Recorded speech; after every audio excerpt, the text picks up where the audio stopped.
Hey, welcome back to the channel. It's your man Wise, and we got to check this clip out from Megyn Kelly. One of my favorite comedians out there, Rob Schneider, joins the show and just flat out exposes Hollywood. And I'm 100% here for it, man, because I am tired of seeing rich, privileged celebrities don a victim's costume just to grab attention, try to stay relevant, or look for some or gain some sympathy. I mean, Ellen DeGeneres is the latest example, and Rob Schneider does not hold back calling out the foolishness in his conversation with Megyn Kelly. I'll tell you what.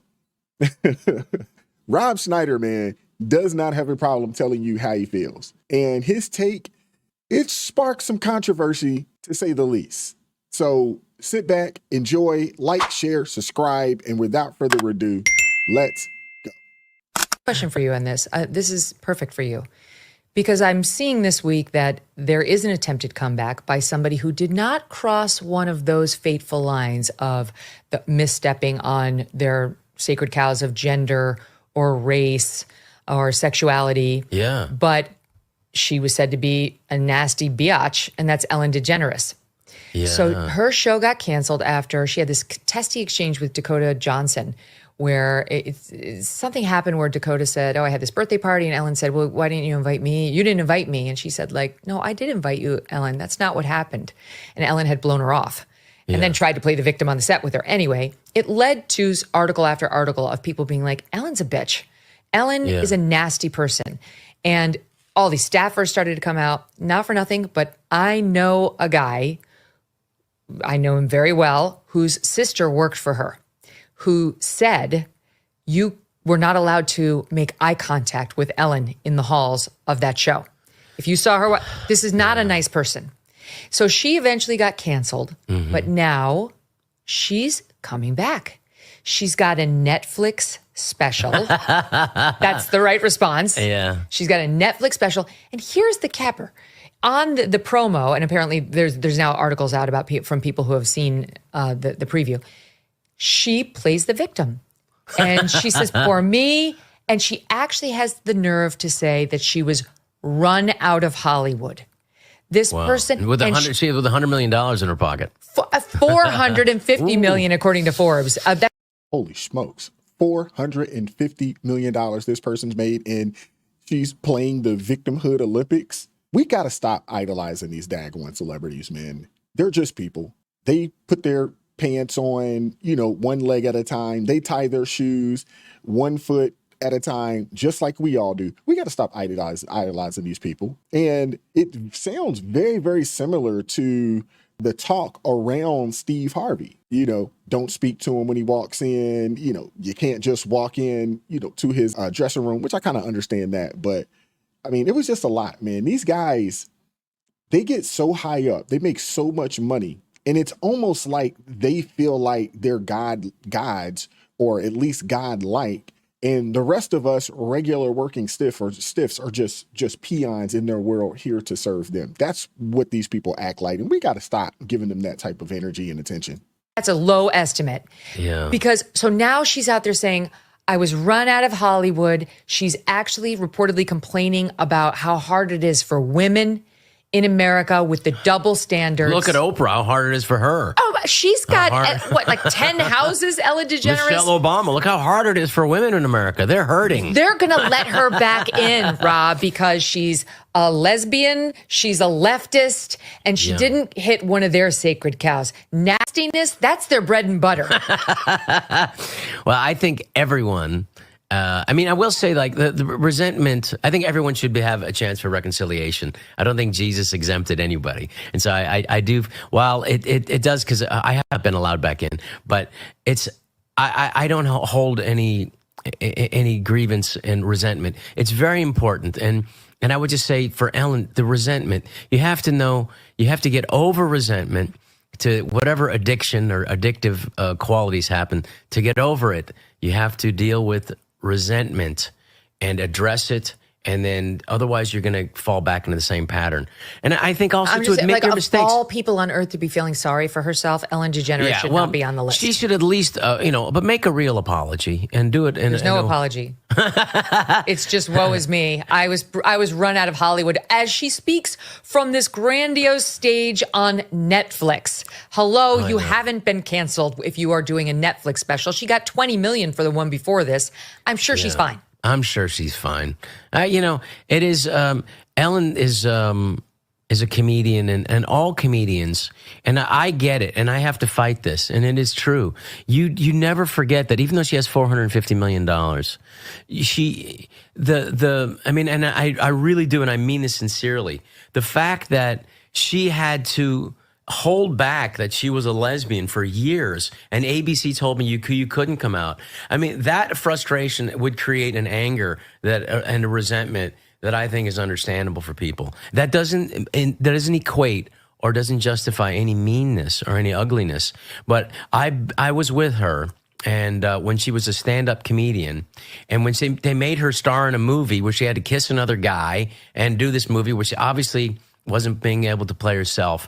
And I do remember being with her and feeling that resentment and going, wow, that's a much tougher road than I've had to go through. Mm-hmm. And so But I know the same society bestowed riches beyond the wildest imagination upon this woman. But when you don't get over your grievances and you let it fester and resent and take it out on people, and then I think that's something that has to be, I mean, there really does have to be a coming to Jesus moment where you have to, I mean, literally or figuratively, where you can just get over this stuff and then start over and say, yeah, I was whether you want to use the C word or the B word, and admit that and move on. And I think in our culture, the great thing about America is that you really do have a tradition of forgiveness here. Mm-hmm. We have a country. I agree with you. And forgiveness is great. I'm Catholic. It's just the double standard on it is very galling. Here's a clip, by the way. This is the promo for her Netflix special.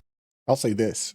She's getting a second or third chance because she checks a multitude of boxes. She checks a multitude of boxes, being a part of the alphabet community, being a woman. Also, let's just keep it real, being a leftist as well. That helps, for sure. And the thing is, if you come out and just apologize and say, you know what, excuse me, I wasn't the nicest person. I could have done things differently. I could have treated people a little better. Maybe people would give you some grace. Actually, a lot of people would give you some grace because she had a show that was on TV for a long time and she has a lot of faithful fans.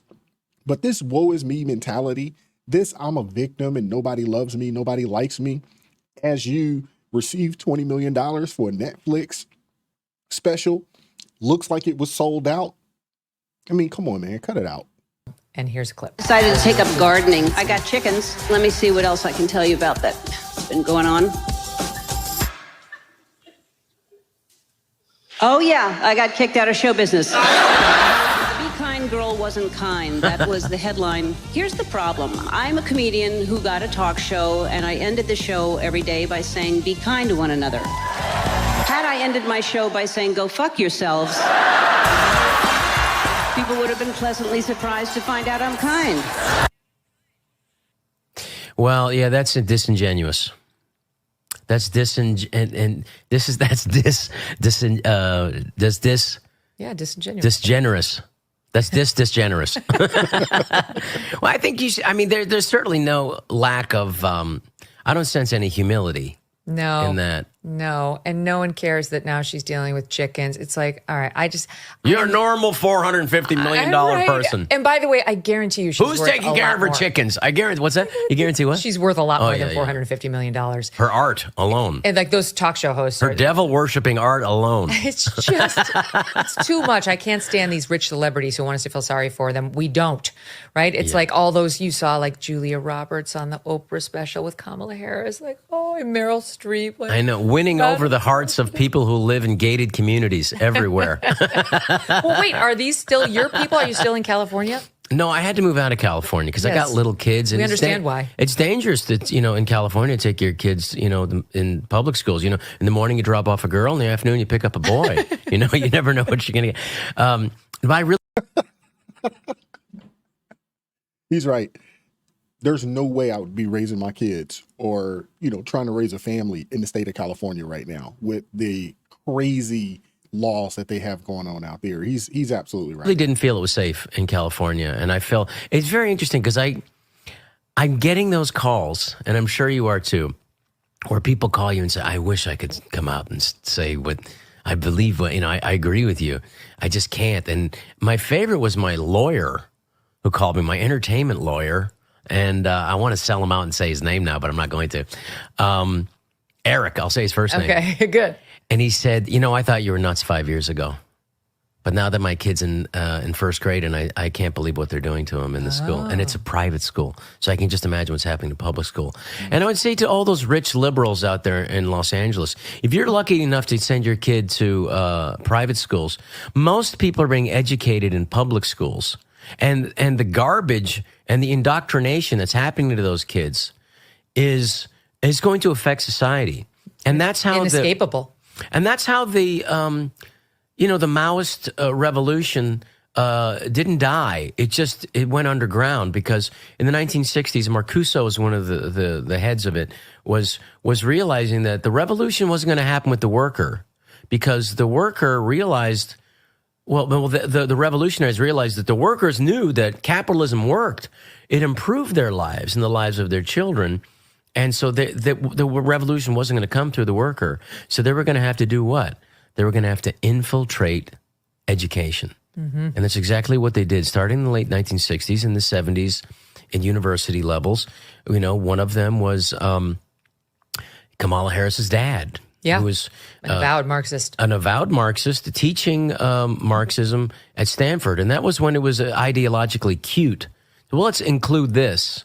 But what really was happening was this indoctrination was spreading out to where by 1990, it was getting into K through 12. And then by 2010, it's 20-year marks, basically. By 2010, the capture had been complete. So that agenda is out there. Shout out to Rob Schneider, man. Shout out to him, man. Just calling it how he sees it. And I'm just, again, so tired of these privileged celebrities. We have to stop putting these people on pedestals. They're just regular people doing a job. Stop it. Let me know what you guys think. Like, share, subscribe to the channel. Drop me a comment. I'm looking forward to hearing from you guys. Consider joining the ARP family. Keep your guy first in your life. Stay prayed up. We'll catch up with you all next time. Peace.